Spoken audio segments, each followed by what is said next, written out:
Tingnan natin ang posibleng lineup ng Real Madrid laban sa Barca sa Liga. Ayos. Ilalagay natin si Courtois bilang goalkeeper, isang Madrid na malinaw na may magandang lineup. Sa totoo lang, naniniwala akong mas mataas talaga ang Barca ngayon.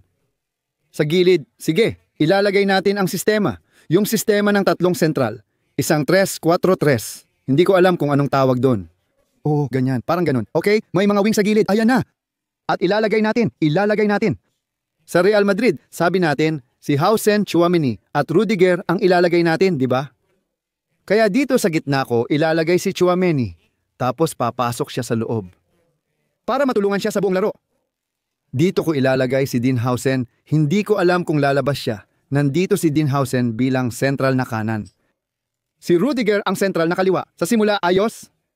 Ganyan ang itsura. Ang tatlong sentral at mga goalkeeper ng Real Madrid tulad nina Courtois, Hausen, Tchouaméni at Rudiger. Nagpapagaling pa si Militao, di pa tiyak kung aabot siya. Tungkol kay Asensio, wala na. Hindi na siya binabanggit. Ayos ba? Sige, ang mga wingback. Sa kanan, meron tayong Arnold, meron tayong Alexander Arnold. Manlalaro na titingnan natin kung paano siya maglaro, si Alexander Arnold. Para sa akin, bilang attacker, bilang playmaker, gusto ko siya, pero ganito. Sa ganitong paraan, ang sinasabi ko, bilang defender, para sa akin wala siyang nadidefend. Para sa akin si Arnold wala talagang nadidefend. Palagay ko, malaking problema pa rin sa Madrid ang issue kay Lucas Vazquez at injury ni Carvajal na di nila naayos mula noong nakaraang season. Sa tingin ko, kung si Arnold hindi magsusumikap, dito, kahit reserba si Carvajal, siya pa rin ang maglalaro sa huli. Kasi sobrang butas talaga siya sa depensa. Hindi ako magtataka kung makita ko si Arnold sa field at si Carvajal dito, pero tingnan na lang natin. At sa kaliwang bahagi, okay naman sa akin si Alvaro Carreras. Tingin ko maganda siyang nakuha. Sang-ayon ako kay Julio Maldonado Maldini na maganda ang sinabi niya tungkol kay Alvaro Carreras. Tingin ko rin, mahusay siyang lateral, malawak ang galaw at magaling dumepensa. Dito, kumpara kay Arnold, mas nakikita ko siyang mas kumpleto. Siguro hindi siya kasing galing ni Arnold sa technical. Pero si Alvaro Carreras, tingin ko, magaling siyang manlalaro. Sa gitna ng midfield ng Madrid, ilalagay natin si Federico Valverde. Si Federico Valverde, na tingin ko ay haligi ng midfield ni Xabi Alonso. Ayon kay Maldini, iniisip niyang si Güler ay lilipat sa gitna ng midfield. Sa base, ibig sabihin dito si Arda Güler, ganun ba? Si Güler, si Federico Valverde sa gitna ng midfield kasama si Tchouaméni. Napapasok din siya sa loob sa mga bahagi ng laro sa paglikha. Ganito ang itsura ng puting midfield, di ba? Ngayon sa isang gilid. Sa isang gilid, nandoon si Vinicius. Nasa kaliwang gilid si Vinicius. Sa kanan, may duda pa ang Madrid. Sa pagitan ni Rodrigo, baka ito na ang huli niyang pagkakataon. Si Mastrantuono, bagong kuha ng River Plate na puro magagandang bagay ang sinasabi tungkol sa kanya. Pero hindi ko pa siya nakikitang maglaro. Hindi ko alam ang potensyal niya. Pero maganda ang mga sinasabi tungkol sa kanya. Ibrahim Diaz, ayos ba? So, sa simula, si Rodrigo ang magiging starter ko. Rodrigo Goes at Mbappe, ayos ba? Ilalagay natin si Mbappe bilang sentrong striker tapos sa bench ng Madrid. Kung magsisimula tayo sa likod, si Looney ang backup goalkeeper. Isasama natin si Asensio. Si Asensio bilang depensa, si Asensio.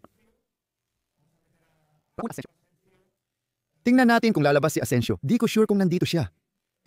Hindi nga siya lumalabas sa laro. Isipin mo, hindi talaga siya lumalabas. Ilalagay natin si Fran Garcia. Si Fran Garcia. Dapat talaga lumabas si Fran Garcia bilang pamalit kay Alvaro Carreras. Okay?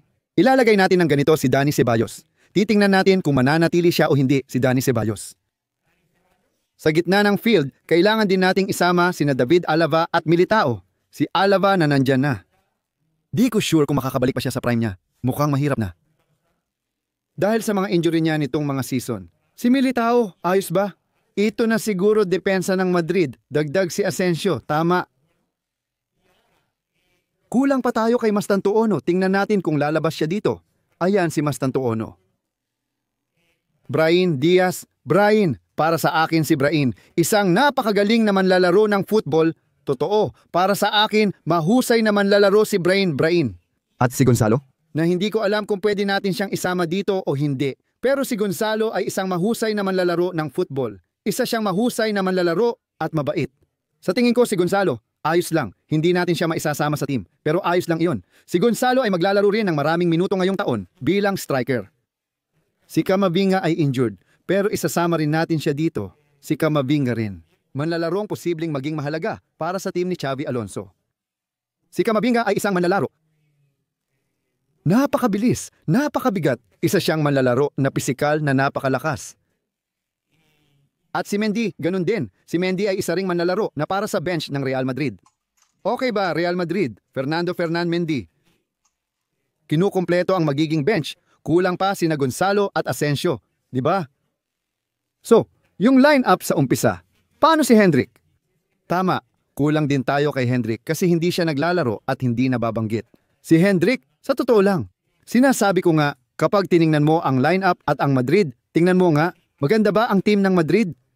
Courtois, Lunin, Carvajal, Arnold, Fran, Garcia, Mendy, Alvaro Carreras, Rudiger, Alaba, Tchouaméni, Militao, Hausen, Asensio, Güler, Ceballos, Valverde, Jude, Bellingham. Oh, injured siya pero hindi na natin isinama. Sige na si Bellingham, kawawa naman. Naoperahan siya sa balikat at mawawala siya ng 3 buwan. Kahit papaano, 3 buwan. Injured, di ba? Sige, tingnan natin. Totoo yan, maganda talaga ang team ng Madrid. Maganda talaga ang team ng Madrid. Ang nangyayari kasi, hindi pa rin napapalakas ng Madrid ang posisyon na iyon. Umalis na sina Toni Kroos at Luka Modric, pero hindi pa rin kumukuha ng bagong player ang Madrid. Doon sa creative na midfielder, doon sa player na kayang gumawa ng laro para sa'yo. Hindi kayang gawin ni Güler ang ganyang tungkulin, pero kaya niyang magdoble ng papel at tumulong sa lahat ng bahagi ng field. Mas tagapuntos siya at attacking midfielder, samantalang si Valverde ay hindi creative, mas tagawasak lang. Kaya sa tingin ko, kulang ang Madrid ng isang Florian Wirtz, isang Vitinha, isang Pedri, yun ang kulang sa kanila. O Rodri, di ba si Rodri ng City? Yun ang kulang sa Madrid, sa pananaw ko. Pero sige, baka naghihintay pa siya na may ipanganak. Oo, baka naghihintay pa siya na may ipanganak. Wala nang iba. Sa ngayon, ang Madrid hindi.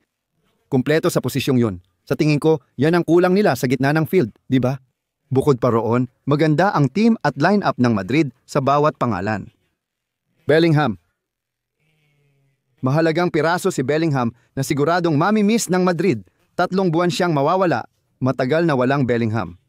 Tingnan natin kung may epekto ito. Pero sa tingin ko, maganda ang kanilang koponan. Hindi maganda ang lagay ni Rodrigo. Halos hindi siya nakalaro. Pwedeng ipasok si Brahim o Mastantuono bilang baraha na gagamitin sa itaas.